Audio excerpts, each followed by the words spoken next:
Bright ആണോ? ഈ video കണ്ട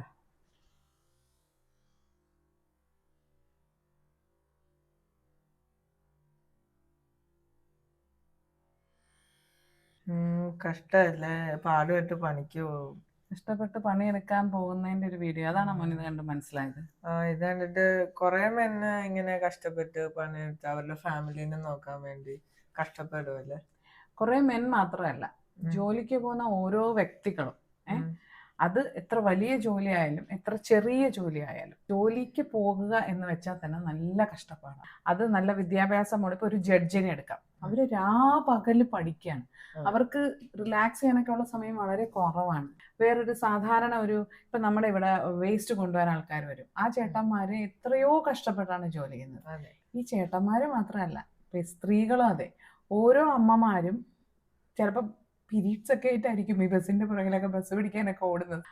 അവർക്ക് ഒരുപാട് ഫിസിക്കലി സ്ത്രീകൾ കുറച്ച് വീക്കാണല്ലോ. അപ്പൊ എന്നാലും എന്തിനാണ് അവർ ഓടുന്നത്? ജോലി ചെയ്ത് പണം ഉണ്ടാക്കി മക്കളെ നോക്കാൻ, അല്ലെങ്കിൽ വീട് നോക്കാൻ, ഫാമിലി നോക്കാൻ, അല്ലെങ്കിൽ ജീവിക്കാൻ വേണ്ടി എന്ന് നമ്മൾ പൊതുവെ പറയും അല്ലേ. ഈ സ്ത്രീകളെ പ്രത്യേകിച്ചും ഇപ്പം നമ്മൾ ഈ വീഡിയോ ഭയങ്കര വൈറലായി കഴിഞ്ഞപ്പോൾ എല്ലാരും കണ്ടത് പുരുഷന് കരയാൻ പറ്റില്ല, പുരുഷന് മറച്ചു വെക്കാൻ പറ്റില്ല, കഷ്ടപ്പെടണം.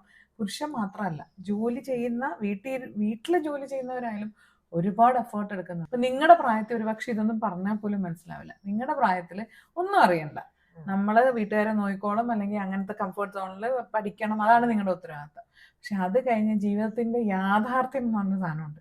അതിലേക്ക് സ്റ്റെപ്പ് ഔട്ട് ചെയ്ത് കഴിഞ്ഞാൽ പിന്നെ ഒരു തിരിച്ചുകയറ്റമില്ല. ആ സ്റ്റെപ്പ് ഔട്ട് ചെയ്ത് നമ്മളെ മുന്നോട്ട് പോയിക്കൊണ്ടേയിരിക്കണം. നമ്മുടെ കുടുംബം, നമ്മുടെ ജീവിതം, നമ്മുടെ കാര്യങ്ങളൊക്കെ നടക്കാൻ പണം വേണം, അതിന് ജോലി ചെയ്യണം. അതിങ്ങനെ പല പല സാഹചര്യത്തിലായിരിക്കും. ഇപ്പൊ ഞാൻ നേരത്തെ പറഞ്ഞില്ലേ, ഓരോ സ്ത്രീകളും ജോലിക്ക് പോയിട്ട് ഒരുപാട് തുറിച്ചു നോട്ടങ്ങളും ഒരുപാട് വഷളന്മാരെയും ഒക്കെ സഹിച്ചാണ് തിരിച്ച് വീടുകളിലെത്തുന്നത്. അതൊന്നും ഈ ചിലവര് പക്ഷേ ഈ വീട്ടിലിരിക്കുന്ന മക്കളും മനസ്സിലാക്കി അവര് ചിലപ്പോൾ അവരുടെ കംഫർട്ട് സോണിൽ നിന്നൊന്നും ശ്രദ്ധിക്കുന്ന പോലും ഉണ്ടാവില്ല. അമ്മയെ അച്ഛനെ കുറ്റപ്പെടുത്താൻ, നെഗറ്റീവ് ടോക്സിക് എന്ന് പറയാനേ ഒരു സമയം കിട്ടുന്നത്. ഇനി ഇതിപ്പോ ഏത് തരം ജോലി ആയിക്കോട്ടെ, ഇപ്പൊ ഒരു ഡോക്ടർ ഉദാഹരണം പറയാം. പക്ഷെ നമുക്കറിയാം, നമുക്ക് പേഴ്സണലി അറിയാവുന്ന ഡോക്ടേഴ്സ് ഉണ്ട്. അവർ കിടന്ന പാട്, അവരുടെ ചുറ്റും നിൽക്കുന്ന പേഷ്യൻസ്, അവരെ കൊണ്ട് പണിയെടുപ്പിക്കുന്ന ഹോസ്പിറ്റൽസ്, അങ്ങനെ ഓരോരുത്തരും അത്ര കഷ്ടപ്പെട്ടാണ് കുടുംബം നോക്കുന്നത്, അല്ലെ മക്കളെയും വീടും ഒക്കെ നോക്കുന്നത്. ഇവരെയൊക്കെ സപ്പോർട്ട് ചെയ്യാൻ നിങ്ങൾ തിരിച്ചു ചെയ്യേണ്ടത് നിങ്ങളുടെ ഭാഗത്ത് നിന്ന് അനാവശ്യമായ കാര്യങ്ങൾ ചെയ്തും കേസുകളിൽ പെട്ടും പ്രശ്നങ്ങളിൽ പെട്ടും പോവല്ല. അവരെ പ്രൗഡാക്കിയില്ലെങ്കിലും അവരെ ഒരാളുടെ മുമ്പിലും തല കുരിക്കേണ്ടി വരുത്താതിരിക്കും. അതാണ് നിങ്ങൾ എല്ലാവരും ചെയ്യേണ്ടത്.